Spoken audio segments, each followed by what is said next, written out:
زبان کارزاری ننگ همه روزه با زبان‌های گوناگون دنیا برنامه‌های تاجیکستان با تشبس‌های بین‌المللی در سیارت دولت پیشروان تشبسکار و فتح و نصرت فروغ صبح دانایی کتاب مقامات امنیت باید بیش از هر وقت دیگر هوشیار باشند. سیر و سیاحت برای صنعتی و کشاورزی و اجتماعی فروغ معرفت راهنمای ما تاجیکستان آزاد و صاحب اختیار.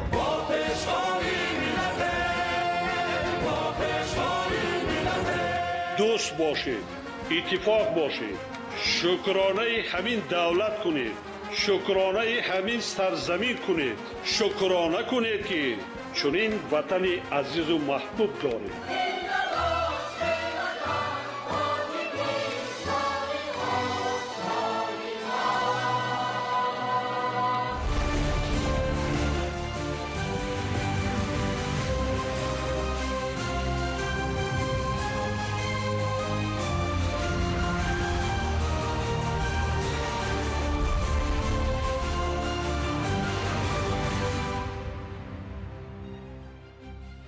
السلام علیکم بیننده های گرامی.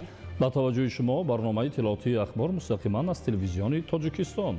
در استودیو با شما سید مکرم شریف زاده و مدینه نظرова. استقلال دولتی بزرگترین دستاورد ملت تاجیک محسوب شده، اساسی پایداری ملت و دولت می باشد. استقلال دولتی بنیاد دولت ملی، رشد باثبات و عامل امن و آسایشته شهروندان و اعتبار ملت و دولت در عرصه جهان است. شرح بیشتری موضوع در تهیه همکاران ما. بعد هزار ساله ها به ملت تاجیک میسر گردید که 9 سپتامبر سال 1991 تاجیکستان استقلال دولتی خود را به دست آورد. استقلال دولتی با ارزشترین و مقدسترین دستاورد ملت تاجیک است که امروز سرنوشت و موقع جمهوری تاجیکستان را همچون دولت دموکراتی معین می‌کند. ارزش عالی معرفی گردیدن استقلال دولتی به آن خاطر است که در شرایط موجودیت همین گونه صاحب اختیاری ملت تقدیر آینده خیش را در دست خود نگاه می‌دارد. به عبارت دیگر تقدیر آینده ملت در دست خود ملت قرار می‌گیرد. اعلامیه استقلالیت دولتی جمهوری تاجیکستان چون پیک سعادت و خوشبختی نه تنها مایه شأن و شرف و سرفرازی ملت تمدن‌ساز تاجیک در عرصه عالم گردید، بلکه زمینه رشد و پیشرفت و صلح و ثبات در جامعه گردید. این دستاورد بزرگ از زحمت و جانفدایی‌های فرزند فرزانه ملت، پرزیدنت جمهوری تاجیکستان محترم امامعلی رحمان و مکتب صلح آفرینی تاجیکان سرچشمه می‌گیرد. در تجربه دولتداری ما هدف‌های استراتژی با شرافت استقلالیت کامل دولتی معین و تطبیق شده ایستادند. ثمره اینه که این دستاوردها از اداره‌کنی درست وابستگی زیست دارد.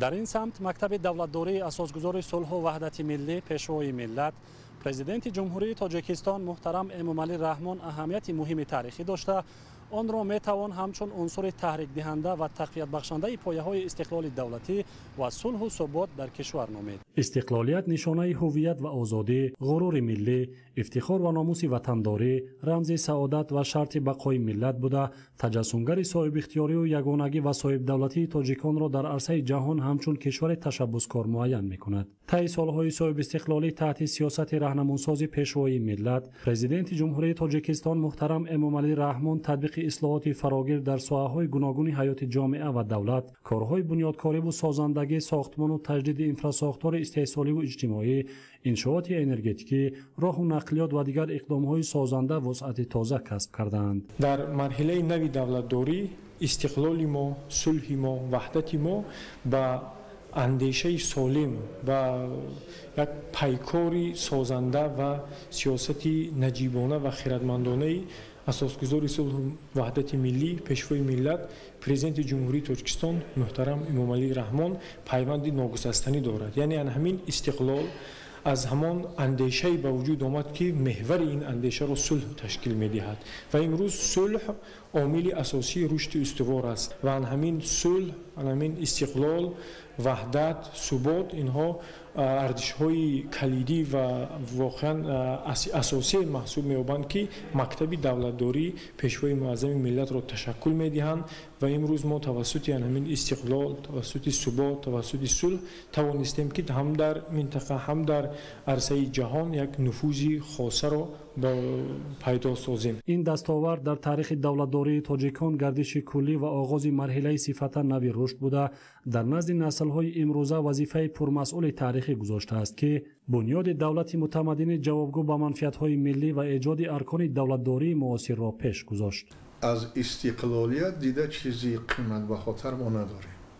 همین استقلالیت است که دولتمان هست، همین استقلالیت هست که ملتمان هست و همین استقلالیت است که زبانمان هست و همین استقلالیت است که همه حقوق و آزادی‌های ما در اساس کنستیتوسیون به طریق رای پرسی عمومی خلقی قبول کرده شده کفالت داده میشه.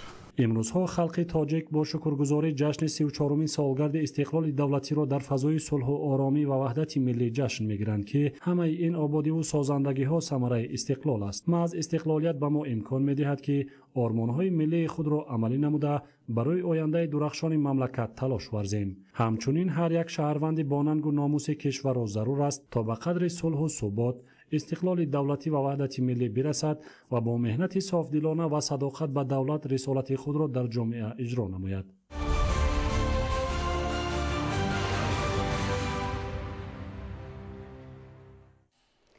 امروز در شهر دوشنبه فوروم دویمی بین المللی اوید به مسائل معیوبی برگزار گردید که در آن اشتراکچیان اوید به مسائل معیوبی و تجربه کشورهای گوناگون را مبادله نمودند.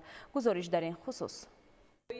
امروز در شهر دوشنبه فوروم دویمی بین المللی اوید به مسائل معیوبی برگزار گردید که در کار آن معاون سروزیر مملکت دلربا منصوری اشتراک نمودند. ضمن برگزاری چاره‌بینی ابراز گردید که هدف این فوروم تقویت همکاری منطقوی و بین المللی، بررسی تجربه تطبیق کنونسیای سازمان ملل متحد درباره حقوق معیوبان، معین نمودن مشکلات موجوده و تهیه توصیه‌ها برای حل آنها میباشد. تاکید گردید که معیوبان در محور سیاست اجتماعی دولت قرار داشته برای تامین حقوق و امکانات‌های برابر با آنها تدبیرهای مشخص عملی می‌گردند. حکومت با راه‌اندازی برنامه‌های دستگیری، تحصیل و شغل کوشش می‌کند تا شرایط زندگی معیوبان را بهتر نماید. اینچنین مسئولین وزارت تندرستی و حفظ اجتماعی اهالی جمهوری تاجیکستان ابراز نمودند که شخصان دارای معیوبیت در محور سیاست اجتماعی کشور قرار دارند. حکومت مملکت به مسائل‌های معیوبی توجه خاص ظاهر می‌کند. تامین دسترسی، معارف، سلامتی و شغل برای شخصان دارای معیوبیت یکی از سمت‌های مهم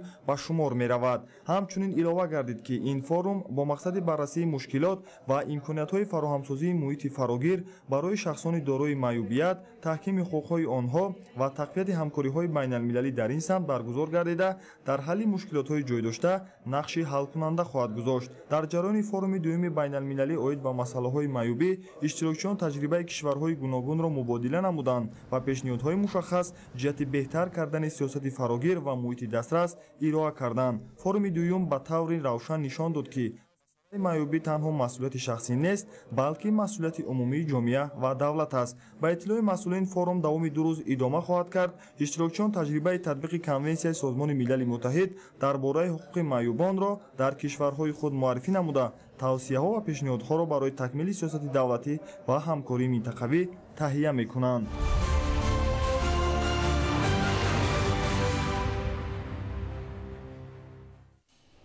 در شهرهای خوجند، بوستان و گلستان جلسه سیار حزب خلقی دموکراتی تاجیکستان و اینچنین ملاقات و واخوری‌های دهه به دهه، محله به محله با اشتراک نمایندگان کسب و کار گوناگون دایر کرده شد. گزارش محمود احمدزاده و دلشاد یوسفی.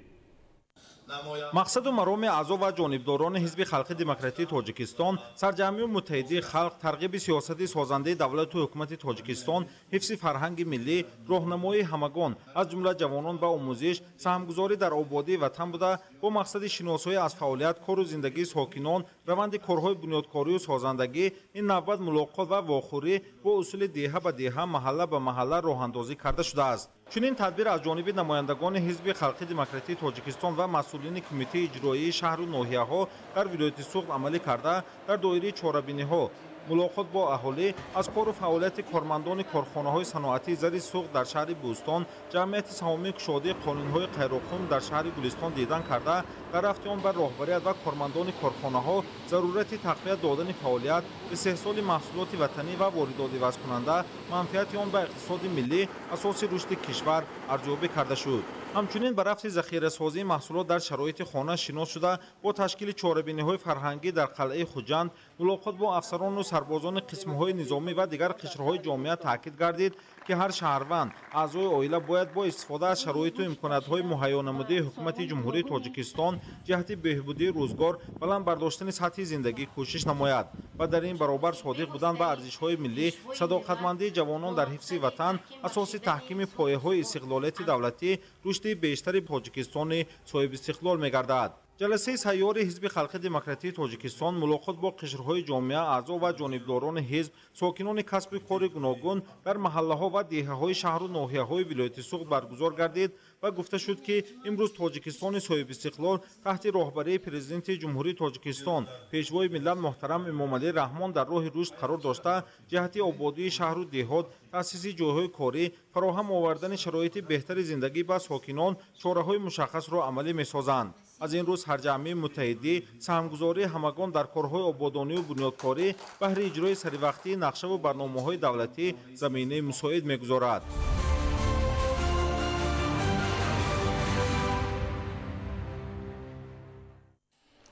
имрӯзҳо кишоварзону хоҷагидорони ноҳияи дӯстӣ дар самти истифодаи дурусти замин ва рӯёнидани ду-се ҳосил заминҳои корами обиро самаранок истифода мебаранд. ҳоло хоҷагидорон дар мавсими нави кишт зироату сабзавоти дар кишти такрорӣ мувофиқро кишту парвариш намуда истодаанд то ҳосили фаровонро ба даст оранд. гузориши Самандар Шоев ва Мусои Нурмуҳаммад. қиёмиддин Каримов яке аз деҳқонони пуркору таҷрибадори ҷамоати деҳоти деҳқонободи ноҳияи дӯстӣ ба шумор меравад. ӯ дар 4 гектар замини хуҷагии деҳқонии худ бо истифода аз тухмиҳои серҳосили минтақабоби маҳаллӣ кишти зироати гуногуни кишоварзиро ба роҳ монда, бо истифода аз боду ҳавои мусоид ҳар сол аз замини хуҷагии деҳқонии хеш аз 2 то 3 ҳосил ба даст меорад. вобаста ба он парвариш меҳнат кардани ҳамин зироат чанде барвақт мақсад ҳаракат кунӣ ҳосили хуб ба даст меёрӣ. бо гандум мекорем ура мақсад кишгардон менем ҳамин ҳар сол алиш кунӣ замина иншоалло ҳосили нағз меша. ҳамин замин шолепая буд мо палаки тарбуз кем шолера гирифтем баъди пахта мекунем баъди пахта бо тирамо ҷои пахтара ин деҳқони асил дар масоҳати 2.5 гектар замини хуҷагӣ пахта киш намудааст ки нашъунамои хуб дорад. ӯ мегӯяд дар беш аз 1 гектар нави тухмии хориҷӣ бо усули зери плёнка ва дар 1 гектари боқимонда нави тухмии маҳаллӣ кишт кардааст. метавон гуфт ки истифодаи оқилонаю самарабахши замин омили асосии таъмини амнияти озуқаворӣ, устувории иқтисодиёти маҳаллӣ, баланд бардоштани иқтидори содиротии мамлакат ва ба ин васила беҳтар шудани вазъи некуаҳволии сокинон ба ҳисоб меравад. 50 сотиқ мо картишкаи тухми каягӣ будем ҳосили хуб ба даст овем. баъди он кишти такрорӣ ҳозир макаи дон кардагем. 50 сотиқ дига гандум доштем тирамоӣ. гандумам ҳосили нағз дод 48-50 сентинер гирифтем. баъди он 50 сотиқ кишти такрорӣ бо шоле кардем. парваришаш нағз мо ҳаракат менем ки ҳосилои хуб ба даст биёрем. аз ин ҳосилои хуб ҳам хоҷагиро таъмин кунем ҳам ба бозорҳои маҳаллӣ содирот намоем. тавре масъулини ҷамоати деҳоти деҳқонободи ноҳияи дӯстӣ иброз медоранд, хоҷагидорон дар натиҷаи таҷрибаи чандинсолаи кори хоҷагидорӣ нозукиҳои парвариши ҳама намуди зироату маҳсулоти кишоварзиро аз бар намуда давоми сол то 3 ҳосил аз як замин мерӯёнанд. ҳамин аст ки дар заминҳои аз ҳосили аввал холӣ гашта хоҷагидорон имрӯз дар кишти такрорӣ 250 гектар шолӣ ва 200 гектар кишти макаидонро ба роҳ мондаанд. лозим ба ёдоварист ки сокинон ва хоҷагидорони ноҳияи дӯстӣ ки шуғли асосии онҳо кишоварзист бо истифода аз захираву имкониятҳои мавҷуда баҳри расидан ба яке аз ҳадафҳои стратегии мамлакат ки таъмини амнияти озуқавории кишвар ба ҳисоб меравад аз тамоми шароитҳои мавҷуда самаранок истифода менамоянд. Самандар Шоев, Мусои Нурмуҳаммад, ноҳияи дӯстӣ, ахбор.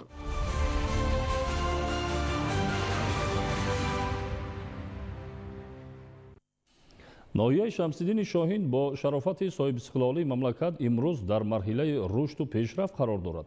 сокинон пешравиҳои ҳамаҷонибаро дар соҳаҳои гуногун ва болоравии сатҳи некуаҳволии мардумро самараи пойдории сулҳу истиқлоли комили кишвар медонанд. ҳоло дар ноҳия барои истиқболи сазовор аз ҷашни 34-солагии истиқлоли давлатӣ тадбирҳои ободониву созандагиҳо идома дошта, раванди омодагиҳо дар сатҳи зарурӣ ҷараён дорад.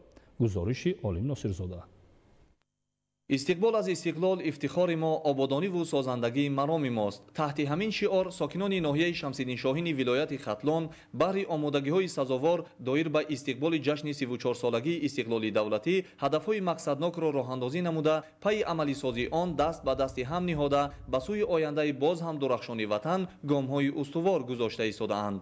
дар натиҷаи амалисозии тадбирҳои шоиста давра ба давра ноҳияи баландкӯҳи Шамсиддиншоҳин симои нав гирифта, рушди бомароми соҳаҳо ба тадриҷ таъмин гашта истодааст. дар баробари дастгириҳои мунтазами ҳукумати ҷумҳурии Тоҷикистон ва ташаббускориҳои мақомоти иҷроияи ҳокимияти давлатӣ, сокинону соҳибкорони ватанӣ низ баҳри ободиву осоиштагии ин гӯшаи диёр пайваста саҳмгузорӣ менамоянд. ҳамзамон дар ноҳияи Шамсиддиншоҳин доир ба рушди соҳаи саноат, маорифу тандурустӣ, фарҳанг, сохтмон, роҳу нақлиёт, кишоварзӣ, варзиш ва дигар соҳаҳои муҳими давлатдорӣ заминаи мусоид фароҳам оварда шуда, то рафт дастовардҳо афзуда истодаанд. мардуми шарафи ноҳияи баландкӯҳи Шамсиддиншоҳин барои дар сатҳи хеле хуб таҷлил намудани 34-умин солгарди истиқлоли давлати ҷумҳурии Тоҷикистон тамоми омодагиҳоро дида истоданд. беҳтарин неъмате ки барои инсоният ҳаст мерасад, ин истиқлолият аст. дар ҳақиқат Тоҷикистон гул шукуфт, мин ҷумла ноҳияи Шамсиддиншоҳин.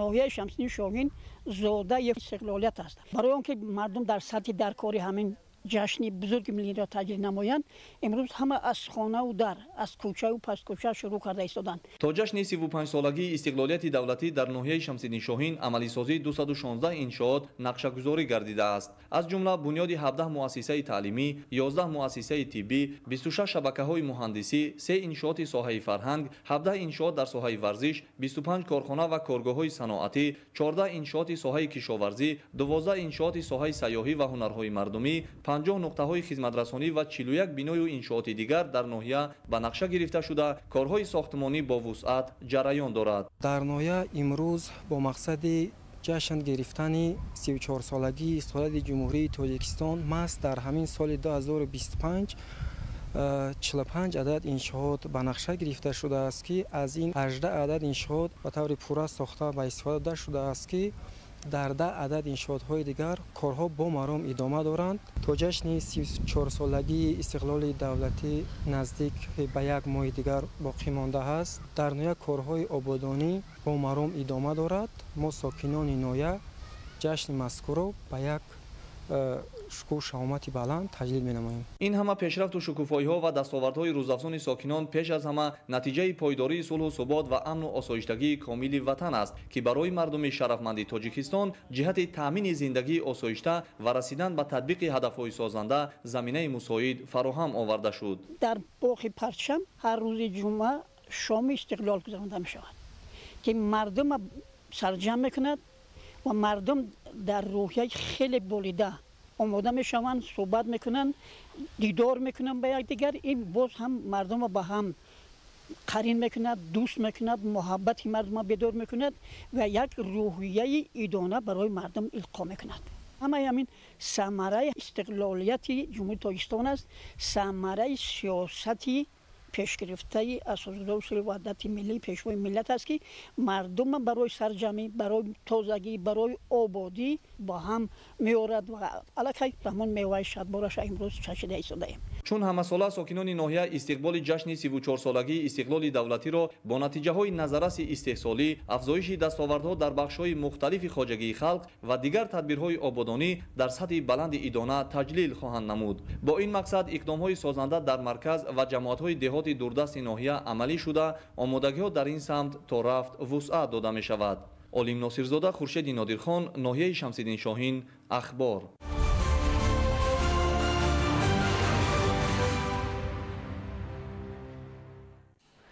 ободонӣ дар маҳал. Сокинону соҳибкорони деҳаи Далёни поёни ноҳияи Деваштич дар рушди маҳал саҳми худро мегузоранд. Бо иқдому ташаббусҳои аҳолии ободкори деҳаи мазкур роҳҳои байни кӯчаҳо бо истифодаи техникаҳои муосири роҳсозӣ мунфарш карда мешавад. гузориши Фирдавс Умаров ва Орзу Маъруфов. ободонии маҳал ва гирду атроф аз ҷумлаи корҳои неку созанда ва намунаи ибратбахш ба наслҳои имрӯзу фардои миллат маҳсуб меёбад, зеро ободу зебо ва мукаммал гардонидани инфраструктури маҳаллӣ маҳз аз рушди бемайлони давлат ва вазъи некуаҳволии сокинонаш вобастагии бузург дорад. исботи ин гуфтаҳо бо дастгирии мақомоти иҷроияи ҳокимияти давлатии ноҳияи деваштич ва маблағгузориҳои сокинону соҳибкорони бонангу номус ва ватандӯсти деҳаи Далёни поёни ҷамоати деҳоти Далён авҷи корҳои тахту ҳамворкунӣ ва мунфашсозии роҳҳои байни кӯчаву гузарҳо шуморида мешавад. дар ин амали ободониву бунёдкориҳои ҷашнӣ сокинон сарҷамъона ширкат варзида ба воситаи техникаҳои муосири роҳсозӣ роҳҳои ноободро тахту васеъ ва ҳамвор карда истодаанд. тавре ба мушоҳида мерасад ҷӯшу хурӯши корҳои ободонию созандагӣ ва мунфашкунии роҳҳои калон бо паҳнои аз 4 то 8 метр бо маром идома дошта ба ҳашари оммавӣ муисафедону пирони рӯзгордидаи деҳаи Далёни поён фаъолона ширкат варзида истодаанд. дар роҳи калони нақлиётгарди аҳамияти маҳаллӣ дошта корҳои асфалтпӯшкунии босифат бо авҷ идома ёфта таҷҳизоту техникаи асфалтхобону пахшкунанда ва ҳамворсоз ба таври густурда истифода карда мешавад. ин амали мазкур тибқи дастуру ҳидоятҳои роҳбарияти олии мамлакат ва дар доираи омодагиҳо ба истиқболи арзандаи ҷашни фархундаи 35-солагии истиқлоли давлатӣ ба шумор меравад. тинҷи амонии ҳамин тоҷикистон нишон медиҳад ки мо ҳама мана кӯчаҳои майдаҳо ям мунфаш каросем. ин чия нишон медиҳад? ин тинҷи осоиштагии тоҷикистона нишон медиҳад. ба маърифат шудани тоҷикистона нишон медиҳад. роҳҳо мо тоза шавад. мана ҳамин ҷо мумкин туристҳо бисёр мебиён. мана ин осоишгоҳ ба мебинанд ки мо чӣ хел зисти зиндагонии моя ин маърифатнокии моя нишон медиҳад. ёдовар бояд шуд ки бобати мунфашсозии роҳҳои калони нақлиётгард ва бунёду тармими куллии инфраструктури маҳаллӣ масъулин ва сокинону соҳибкорони деҳаи Далёни поён пешсаф мебошанд. ҷиҳати истиқболи сазовор аз ҷашни фархундаи 35-солагии истиқлоли давлатии ҷумҳурии Тоҷикистон то имрӯз дар ноҳияи Деваштич беш аз 35 километр роҳҳои калони нақлиётгарди аҳамияти ҷумҳуриявию маҳаллӣ доштаи кӯчаи гузарҳо ва маҳаллаҳои 8 ҷамоати шаҳраку деҳот бо сифати баланд мунфаш гардонидаву мавриди истифода қарор гирифта дар чанде аз деҳаҳои дигари дурдасту наздикоҳӣ бо кӯмаку дастгирии мақомоти иҷроияи ҳокимияти давлатии ноҳияи Деваштич маблағгузориҳои аҳолии саховатпеша ва соҳибкорону ашхоси ба нияти адои ҳаҷ маблағгун карда мунфашсозии роҳҳои калон бо авҷи тоза идома ёфта истодааст. Фирдавс Умаров, Мазбут Бобозода, Орзу Маъруфов, ноҳияи Деваштич, Ахбор.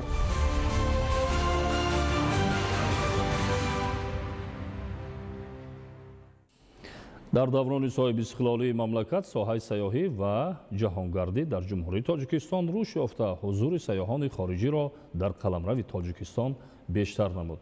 шарҳи бештар дар гузориши ҳамкорони мо. тоҷикистон дорои табиати зебою нотакрор ва осори таърихию омӯзанда буда чунин имконияти табиӣ ва мавҷудияти иншооти сершумори бостонӣ боис ба он мегардад ки соҳаи сайёҳӣ инкишоф ёбад ва дар минтақа макони дӯстдоштаи ҷаҳонгардон бошад. бо таҳкими пояҳои истиқлоли давлатӣ, ҳамдигарфаҳмӣ, рушди муносибатҳои дипломатӣ, барои муаррифии имкониятҳои сайёҳӣ давлати ҳуқуқбунёдамон дар сайёра шароити муфид фароҳам оварда шуд. дар ин баробар барои рушди соҳаи сайёҳӣ имтиёзҳои андозию гумрукӣ пешниҳод карда шудааст. вилояти мухтори кӯҳистони Бадахшон дорои мавзеъҳои зиёди сайёҳӣ буда сол то сол шароиту имконот барои ҷаҳонгардон муҳайё карда мешавад. айни замон дар вилоят 35 ширкати сайёҳӣ, як ассотсиатсияи экофарҳангӣ, 6 осоишгоҳ, 10 осорхона, 647 ёдгории таърихию фарҳангӣ, 10 боғҳои фарҳангию фароғатӣ ва барои қабули сайёҳон 115 меҳмонхона, 120 хомстел дар хизмати сайёҳони дохилию хориҷӣ қарор дорад.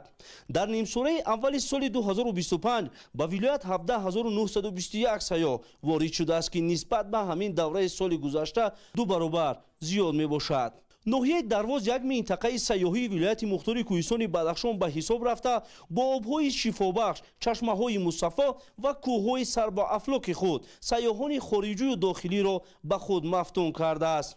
айни замон дар ноҳияи Дарвоз 6 меҳмонхона, 3 осорхона, 3 ширкати сайёҳӣ ва 3 хомстел фаъолият доранд ки шабонарӯзӣ дар хизмати сайёҳон қарор доранд.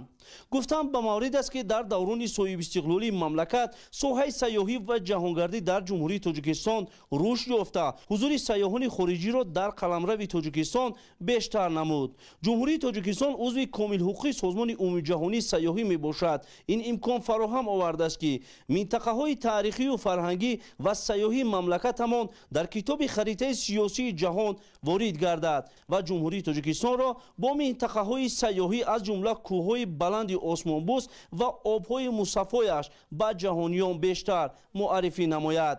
در ادامه تدبیرهای حکومت مملکت جهت به طلبات زمان مطابق گرداندن امکانیت‌های خدمترسانی برای سیاحان سالهای اخیر در تاجیکستان انشاءات گوناگون ساحه سیاحی ساخته شده به خاطر رشد آینده ساحه کار در این سمت جریان دارد.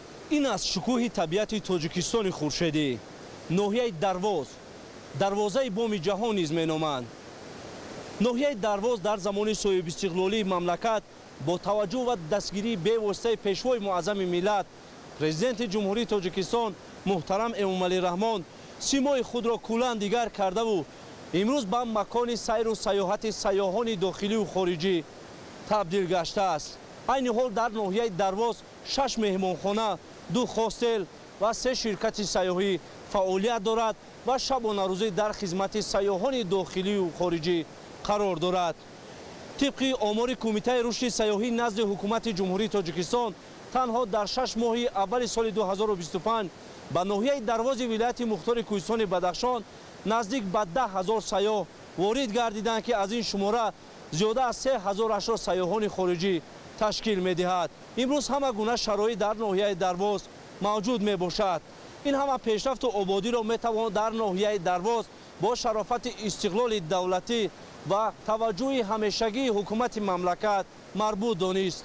احدین نورالله، بلال اسماعیل زاده، ناحیه درواز ولایت مختار کوهستان بدخشان برای برنامه اخبار.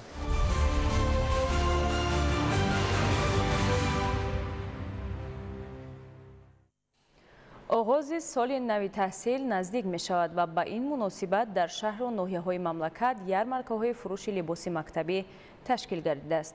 شرح بیشتر در گزارش مهراب عبدالستارов.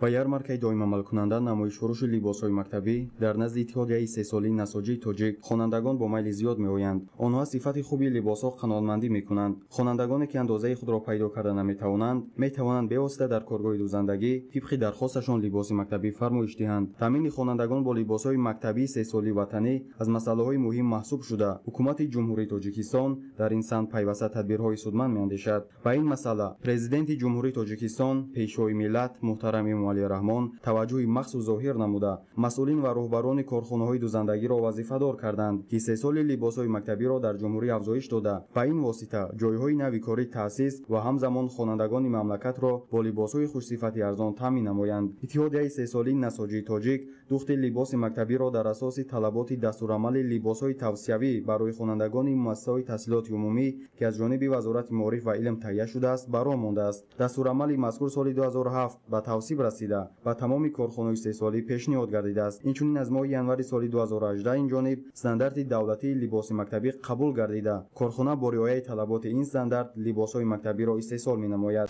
ما این ярмарка را تشکیل نمودیم که میزبانان میتوانند با نرخ دسترس خریداری نمایند.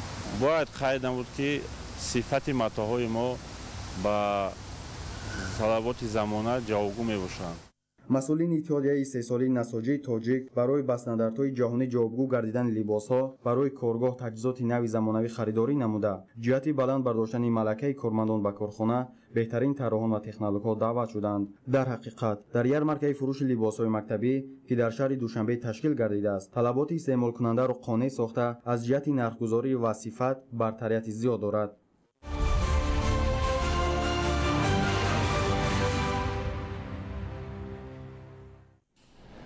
соли нави таҳсили 2025-2026 дар ҷумҳурии тоҷикистон бо омодагиҳои ҳамаҷониба дар тамоми шаҳру ноҳияҳои кишвар истиқбол мегардад.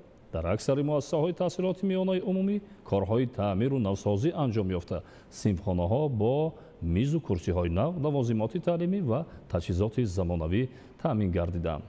ҳамкорони мо гузориш медиҳанд. طی سالهای اخیر در ناحیه فرخار به طور بی‌سابقه زیاد گردیدن بیناهای نو و سیمخانه‌های ایلاگی، تامین کتاب‌های درسی و میز و کرسی‌های مؤسسه‌های تعلیمی از توجه همیشگی حکومت مملکت و رشد ساحه کلیدی این ناحیه شهادت می‌دهد. در زمینه توجه و دستگیری‌های پیوسته حکومت جمهوری تاجیکستان با جلب شریکان رشد در نزد مؤسسه تحصیلات میانه عمومی رقم 56 دهه کهندیار جامعه دهات وطن، ساختمان بینای ایلاگی عبارت از دو آشیانه با مرام ادامه دارد که در حال انجامیابی میباشد. فعلا کارهای سفالکچینی صحن بنا جریان دارد. در بینای ایلاگی برابر فراهمسازی سیرخانه‌ها و لوازمات خانش، همچنین آشخانه زمانوی و در شفت بنا انشاءات یاریرسان ساخته شده است. طبق نقشه گرد و اطراف مؤسسه پنجره‌بندی شده به نمای آن زیب و زینت میبخشد. بنیاد بنا و سیرخانه‌های ایلاگی در نزد این مؤسسه تعلیمی با در نظر داشت افزایش شماره اهالی، زیاد گردیدن شماره محصلین و به میان آمدن ضرورت جای نشستی آنها روانه گردیده است. خود آموزگاران میگویند با مهیا گردیدن شرایط معاصر تعلیمی جهت بلند برداشتن دانش و ملکه محصلین و جلب آنها به آزمون‌های گوناگون تمام نیروی خویش را صرف خواهند نمود. برابر بنیاد بنا و سیمخانه‌های ایلاگی همزمان مسئله آمادگی‌ها به سال نو خوانش و قبول خوانندگان در سیمخانه‌های زیبا و برهوا در مد نظر مسئولان قرار دارد. محض تدبیراندیشی‌های سری‌وقتی ماموریت مؤسسه‌های تعلیمی ناحیه است که امروز رنگوباری سیمخانه و راهروها و عوض تیره‌های قسمی از سیمخانه‌های مؤسسه تعلیمی ناحیه انجام یافته و برای قبول محصلین در سال نو تحصیل پورا آماده گردیدند. آمادگی‌های همه‌جانبه مؤسسه‌های تعلیمی ناحیه فرخار برای قبول خوانندگان از یک جهت حسی بلند مسئولیت آموزگاران را شهادت دهد، این روند را مسئولان همزمان با رابطه خوبی آموزگاران مؤسسه با والدان ربط می‌دهند که سهم پدر و مادران محصلین نیز در این سمت خوب ارزیابی می‌شود. تعمیر و نوسازی 30 مؤسسه تعلیمی و 5 مؤسسه تا مکتبی در شهر نورک با مقصد در سطح ضروری استقبال گرفتن سال نو خوانش 2025-2026 برای آماده نمودن مؤسسه های تحصیلات میانه عمومی و کودکستان های شهر نورک از حساب بودجه مملکت 943,000 سومانی جدا گردیدند که این از توجه پیوسته حکومت جمهوری تاجیکستان جهت فراهم آوردن شرایط بهتر برای تعلیم و تربیت نسل نورس معنی داد می‌گردد. مقامات اجرایی حکومت دولتی شهر در همکاری با کارمندان ریاست معارف شهر نورک تعمیر و نوسازی و رنگوبار نمودن صحن انشاءات ساحه و مجهز نمایی صنفخانه‌های تعلیمی را تا به امروز 80% به سامان رسانیدند. هدف اصلی حکومت جمهوری تاجیکستان شرایط بهتر فراهم آوردن برای تعلیم و تربیت خردسالان می باشد. در تعمیر و نوسازی انشاءات تعلیمی ساحه معارف شهر نورک همچنین صاحبکاران دیار و پدر و مادران سهمی ارزنده می‌گذارند. روند تدبیرهای سازندگی در مؤسسه‌های تحصیلات میانه عمومی رقم 2، 3، 5، 8 و 28 ریاست معارف شهر نورک بازگوی آن است که در آغاز سال نو خوانش 2025-2026 نسل نورس در انشاءات تعلیمی نوسازی گردیده و صنفخانه‌های تازه و برهوا به دانش آموزی جلب کرده می شوند. تا آغاز سال نو خوانش که همگی 17 روز باقی مانده است، در 6 مؤسسه تحصیلات میانه عمومی شهر استقلال ولایت سوخت تدبیرهای مربوط به آمادگی در مرحله نهایی قرار دارد. امسال برای عملی نمودن تعمیر جاری قسمت بیرونی بنا، صنفخانه‌ها، حجره‌های کاری آموزگاران و دیگر انشاءات یاریرسان مؤسسه‌های تعلیمی شهر صاحبکاران محلی نمونه عبرتند. در دوره آمادگی به سال نو خوانش با سهم صاحبکاران در مؤسسه تحصیلات میانه عمومی رقم 1 43 صنفخانه از تعمیر برآورده شد. حالا تنها رنگ و باری تالار ورزشی باقی مانده است که این تدبیر مهم هم در 2 روز آینده پرره عملی می‌گردد. سال روان در این مؤسسه تعلیمی 1200 خواننده در 2 بست به تحصیل فرا گرفته می شوند. مکتب ما پرره برای سال خوانشی نو آماده است. مکتب پرره از تعمیر برآمد. امسال ما میدانچه ورزش رو پرره تعمیر کردیم. وقتی خواننده زیبایی رو دید، خواننده دید که تمام اطراف و طلبات امروز جامع کرد و یک رفتار خواننده خواهی نخواهی دیگر می شود. مؤسسه با معلمان بهترین درجه عالی تامین است. با مقامات اجرایی حکومت دولتی قرار گرفتیم که آشخانه مکتب را پرره دیگر میکنیم و سیستم گرمایدهی در مکتب دیگر می شود. тадбирҳои омодагӣ ба соли нави хониш хоса таъмири бино ва синфхонаҳо дар муассисаҳои таҳсилоти миёнаи умумии рақами 2, 3 ва 6 низ дар марҳилаи анҷомёбӣ қарор дорад. имсол дар аксари муассисаҳои таҳсилоти миёнаи умумӣ дар баробари рангу бори пурраи биноҳои таълимӣ дару тиреза, мизу курсиҳо ва тахтаҳои синфӣ ки корношоям буданд, иваз ва бо иҷрои дигар тадбирҳои муҳим барои хонандагон шароити мусоиди илмомӯзӣ фароҳам оварда шуд. мактаби мо дорои 23 синфхона мебошад ки синфхонаҳо пурра аз таъмир баромадагӣ, саҳнҳои мактаб, панҷараҳо ҳама пурра таъмир карда шуд. мақсади асосӣ фароҳам овардани шароити мусоиди илмомӯзӣ барои хонандагон буда дар доираи имконият муҷаҳҳазсозии кабинетҳои фаннӣ ҳам сурат мегирад. айни замон дар муассисаҳои таълимии шаҳр 248 адад компютерҳо, 45 адад принтер, 12 адад тахтаҳои электронӣ ва 14 адад проекторҳо мавҷуд мебошад. дар нимсолаи аввали соли равон аз ҷониби вазорати маориф ва илми ҷумҳурӣ 10 адад компютер, 1 тахтаи электронӣ, 2 адад принтер, 1 адад проектор дастрас карда шуда, айни замон барои харидорӣ 15 дона компютер, 6 адад шабакаҳои локалӣ, 2 адад принтер, 1 базаи видеои маблағ ҷудо карда шудааст. ба таъкиди омӯзгорон дар заминаи ташкили кабинетҳои фаннӣ ва озмоишгоҳҳои таълимӣ тафаккури эҷодии хонандагон беҳтар гардида, ихтирооту навовариҳо зиёд мешаванд. дар шаҳри Исфара бо мақсади иҷроиши дастуру супоришҳои пешвои миллат, президенти ҷумҳурии Тоҷикистон муҳтарам Эмомалӣ Раҳмон дар самти таъмини хонандагони муассисаҳои таълимӣ бо либоси мактабии истеҳсолии ватанӣ тадбирҳоро тақвият мебахшанд. дар заминаи рушди соҳаи саноат давоми солҳои охир истеҳсоли либоси мактабӣ дар корхонаҳои дӯзандагии ҳудуди шаҳр роҳандозӣ гардидааст. ҷамъияти дорои масъулияташ маҳдуди корхонаи дӯзандагии Салимабону дар самти омода намудани либосҳои ягонаи мактабӣ яке аз ҷомеаҳои меҳнатӣ соҳибтаҷриба ба шумор меравад ва фармоиши аз ҳама бештар барои омода намудани либосҳои ягонаи мактабӣ маҳз ба ин корхона рост меояд. сарвари корхона Салимабону Исматова мегӯяд ки ҷомеаи меҳнатӣ ӯ ба омода намудани либосҳои ягонаи мактабӣ аз соли 2013 инҷониб машғул аст ва дар ин муддат таҷрибаи кофӣ ҳам андӯхтааст ва алон дар арафаи оғози соли нави таҳсил тамоми фикру зикр ва нерӯю маҳорати дӯзандагони коргоҳ танҳо ба самти таъмини саривақтӣ ва бо сифати фармоишҳои муассисаҳои таълимӣ равона шудааст. дар коргоҳи дӯзандагӣ ҷамъияти дорои масъулияташ маҳдуди икромӣ низ ҷиҳати таъмини толибилмони муассисаҳои таълимӣ бо либоси босифат ва нисбатан арзони ягонаи мактабӣ тадбирҳои мушаххас роҳандозӣ мешаванд. либосҳои духтии корхонаи мо аз гостандард гузашта шуда ба талаботҳои замона ҷавобгӯ мебошад. фурсатҳое ки мо дар ин коргоҳ қарор доштем воқеан ҳам кори дӯзандагон дар ҷӯш буду чанде аз падару модарон барои гирифтани либосҳои мактабӣ ташриф оварда барои фарзандон андозаҳои мувофиқро интихоб менамуданд. соли равон байни корхонаҳои дӯзандагӣ ва муассисаҳои таълимӣ барои омода намудани беш аз 86 000 адад либосҳои мактабӣ шартномаҳои тарафайн ба имзо расонида шуда рафти иҷрои онҳо таҳти назорат қарор дода шудааст. то имрӯз 30% фармоишҳо аз ҷониби коргоҳҳои дӯзандагӣ иҷро шудаву интизор меравад дар муҳлати боқимонда иҷроиши нақша комилан таъмин карда хоҳад шуд.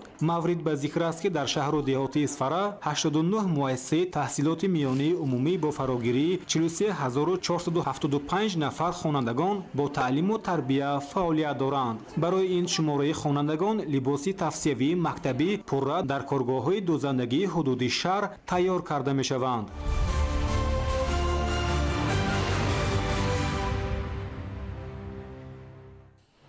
дар шаҳри бохтар бо иштироки масъулони дахлдори мақомоти давлатӣ ва ташкилотҳо ҷамъомади машваратии омӯзишӣ баргузор гардид.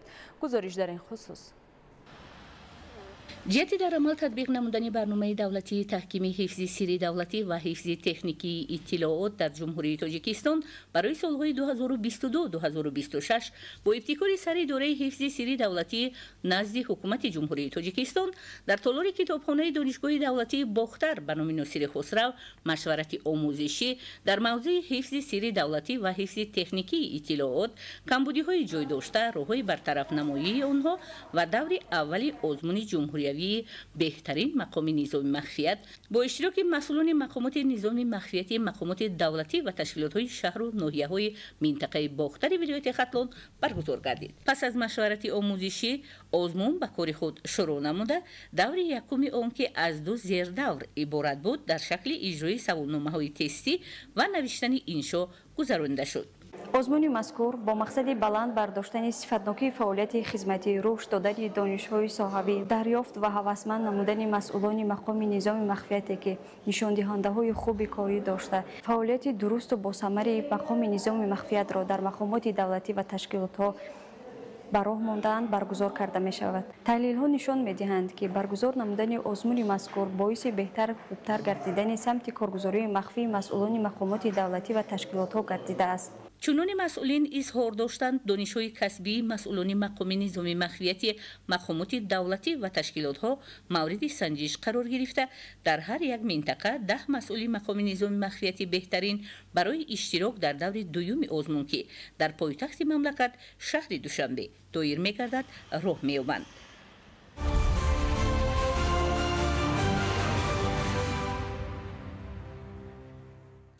دانشکده آموزگاری تاجیکستان در ناحیه رشت از جمله مؤسسه تحصیلات عالی کسبی می باشد که برای آماده کردن کادرهای آموزگاری نقش بارز دارد. در 6 فاکولته شعبه‌های روزانه و غایبانه این دانشکده زیاده از 3000 دانشجو از روی 26 اختصاص تحصیلی علم دارند. گزارش دیگولی محمود. دانشکده آموزگاری تاجیکستان در ناحیه رشت سالهای صاحب استقلالی کشوری عزیزمان بنیاد شده. نقش این درگاه علم و معرفت در تامین نمودن مؤسسه های تعلیمی با آموزگاران صاحب اختصاص سهم ارزنده دارد. در 6 فاکولته شعبه های روزانه، غایبانه و فاصلوی این مکان علم و هنر 3070 نفر دانشجو از روی 26 اختصاص تحصیل داشته. سال جاری 672 نفر ختم کردگان با مؤسسه های تعلیمی و دیگر بخش های خواجگی خلق شهر و ناحیه های کشورمان به کار جلب گردیدند تا بدین وسیله مشکلات نارساگی آموزگاران صاحب اختصاص برطرف کرده شود.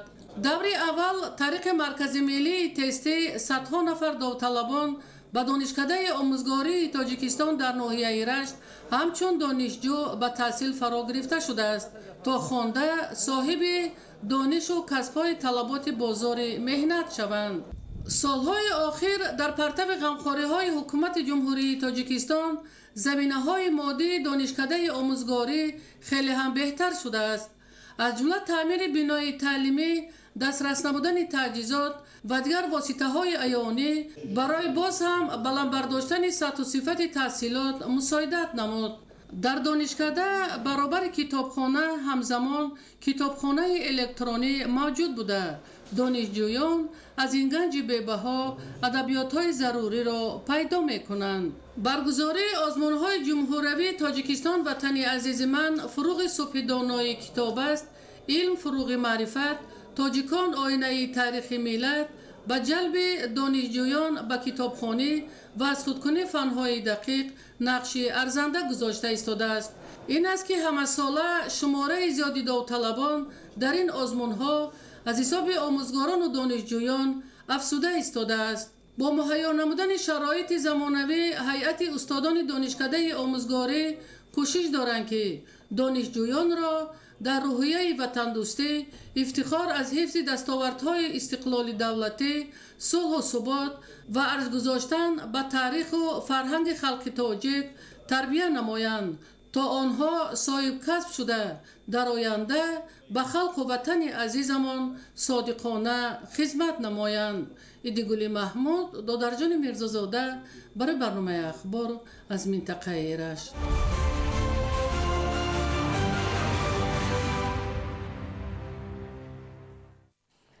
دور شهری آزمون جمهوریوی مربی سال 2025 در 4 ناحیه شهر دوشنبه جریان دارد که در آن مربیان فعال اشتراک می‌نمایند. این نوبت این آزمون در کودکستان رقم 17 ناحیه شاه منصور دایر کرده شد. گزارش در این خصوص. дар замони муосир ки рушди инсони комил аз овони кӯдакӣ ибтидо мегирад, масъулияти муассисаҳои томактабӣ дучанд гардидааст. бо назардошти ин ҳукумати ҷумҳурии тоҷикистон бахусус пешвои миллат муҳтарам Эмомалӣ Раҳмон дар сиёсати иҷтимоии худ ба соҳаи таълимии томактабӣ таваҷҷӯҳи хоса зоҳир менамоянд.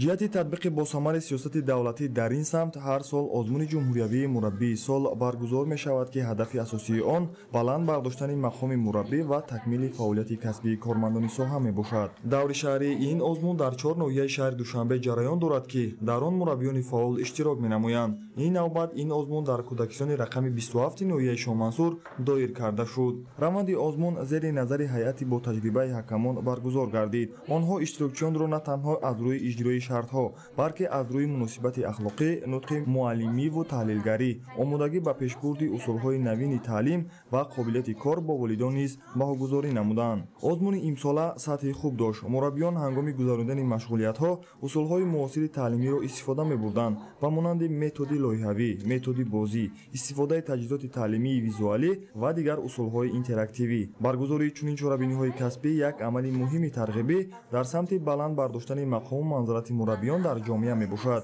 ин озмун инчунин шароит муайён месозад барои рушди ҳавасмандии шахсӣ, омӯзиши таҷрибаи дигарон ва тақвияти муносибати ҳирфаӣ ба касби мураббӣ ки бешак яке аз касбҳои муҳиму инсонсози ҷомеа аст. бо баргузории озмуни мураббии сол нишон дода мешавад ки мураббӣ танҳо омӯзгор нест, ӯ тарбиятгар, раҳнамо, шахсияти намунавӣ ва нигаҳбони аввалини ҷаҳонии кӯдакӣ мебошад ва маҳз бо ин гуна дастгириҳои рӯзафзуни давлатӣ ояндаи кӯдакон зери нигоҳи муҳаббат ва касбияти муаллимони асли соҳаи томактабӣ ташаккул меёбад. иброҳим назрозода, Холмаҳмад Давлатов, Ахбор.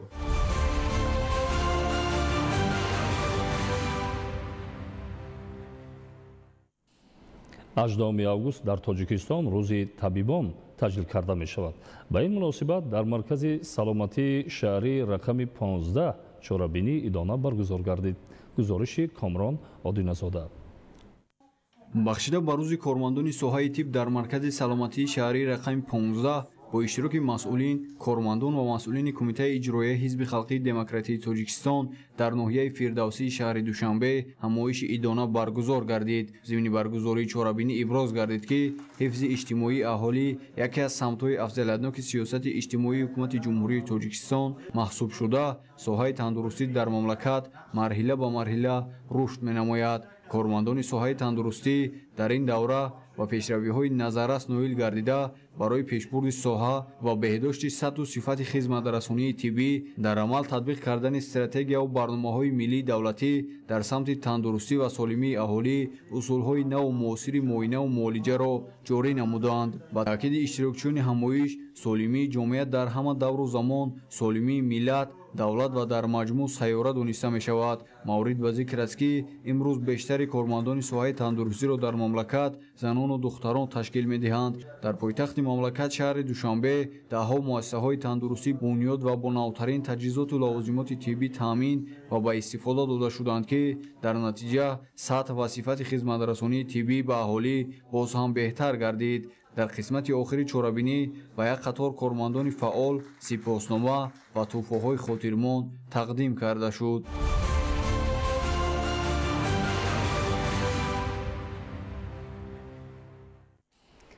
вобаста ба иҷрои дастуру супоришҳои сарфармондаи олии қувваҳои мусаллаҳи ҷумҳурии Тоҷикистон генерали артиш муҳтарам Эмомалӣ Раҳмон ва дар асоси нақшаи маҷмӯи ягонаи омодагии ҷангӣ дар артиши миллӣ аз 13 то 15 августи соли ҷорӣ дар тамрингоҳи ҷелондии ноҳияи Шуғнони вилояти мухтори Кӯҳистони Бадахшон машқҳои муштараки амалиётӣ стратегияи зидди террористӣ баргузор мегардад.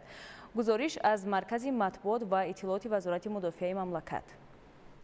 дар доираи ташкилу баргузории машқҳои муштараки амалиёти стратегӣ зидди террористӣ бо ҷалби ҷузъу томи сохторҳои қудратӣ дар вилояти мухтори Кӯҳистони Бадахшон ки марҳилаҳои асосии он аз санаи 13 то 15 августи соли ҷорӣ ба нақша гирифта шудааст, тамоми ҷузъу томи ҳарбӣ ва сохторҳои қудративу мақомоти ҳифзи ҳуқуқи вилоят ба ҳолати омодабош гузаронида шуда, ҳолати омодабошии қисму воҳидҳои низомӣ дар ин гарнизон мавриди санҷиш қарор гирифт.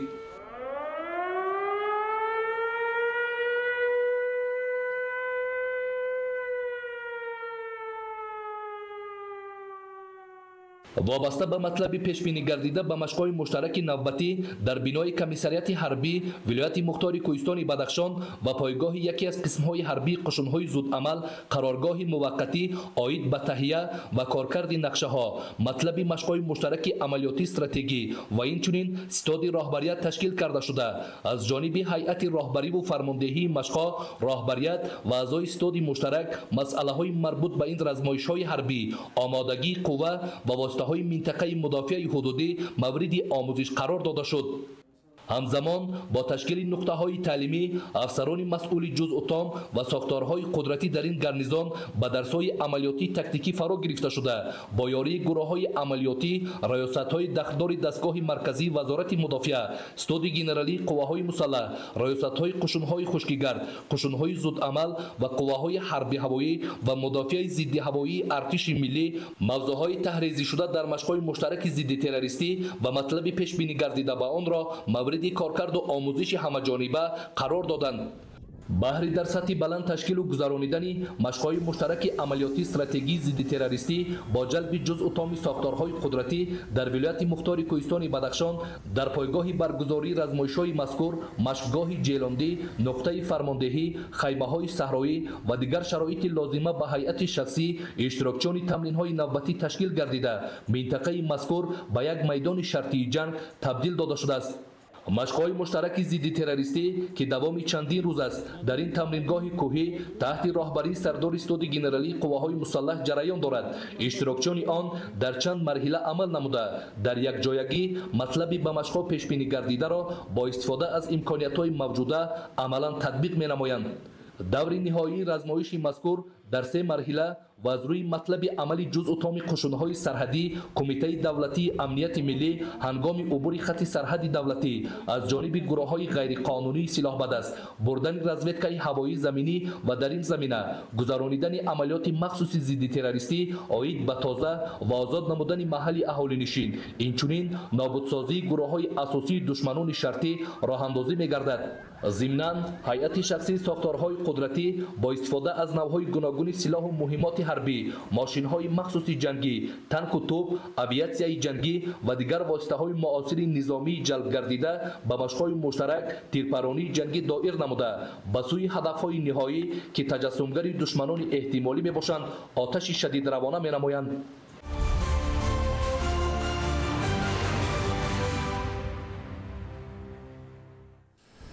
خشکسالی طولانی و گرمای شدید به ساکنان منطقه‌های کوهی قسم جنوب و شرقی سربیا ضرر جدی رساند. گرمی طاقت‌فرسا اهالی یک قطار کشورهای قسم جنوبی اروپا را به مشکلی دچار نموده است.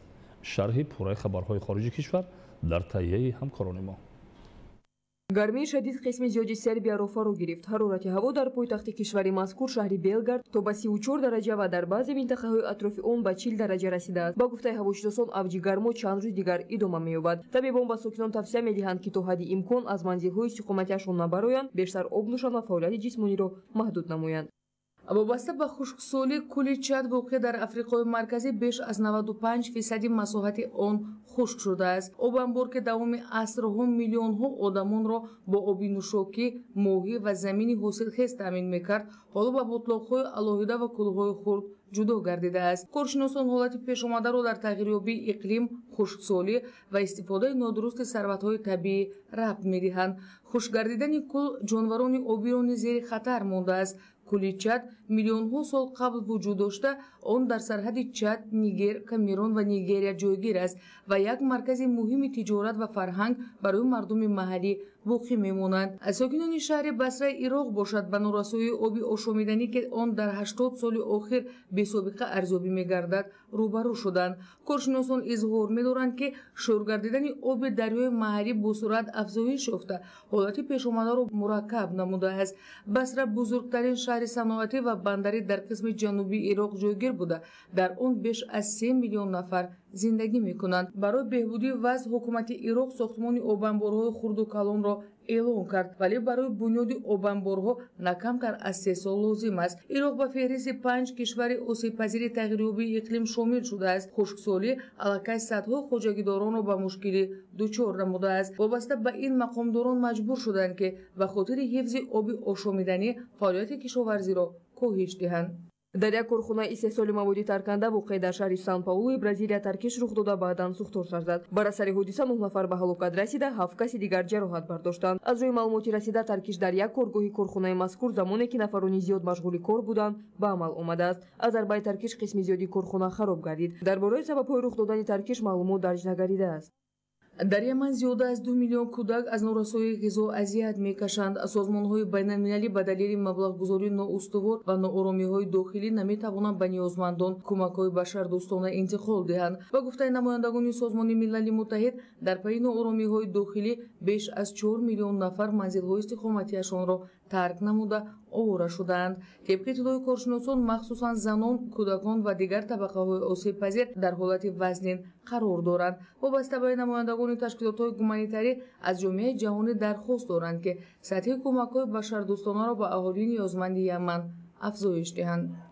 در منطقه پالوپین تو штати تخاسی ایالات متحده آمریکا صدمه قطار بارکش به عمل آمد. طبق معلومات پیشکی قطار بارهای کیمیایی انتقال میداد. از روی معلومات رسیده قطار در نزدیکی پل کولویل به صدمه دچار شده. چند واگن آن از خط راه آهن بیرون شده است. کارشناسان ابراز می‌دارند که در پی صدمه تلفات جانی به قید گرفته نشده است. سبب‌های به عمل آمدن صدمه معین نیست.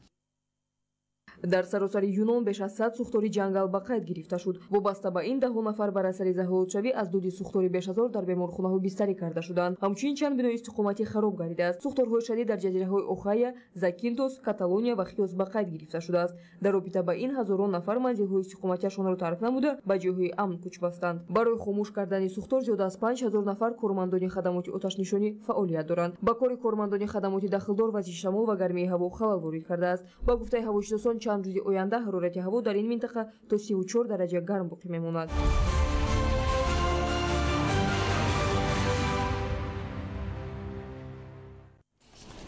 بیننده های گرامی، این بود نشر مفصل برنامه اطلاعاتی اخبار. با شما زندگی آباد و آسایش‌تر را تمنا داریم. سلامت باشید.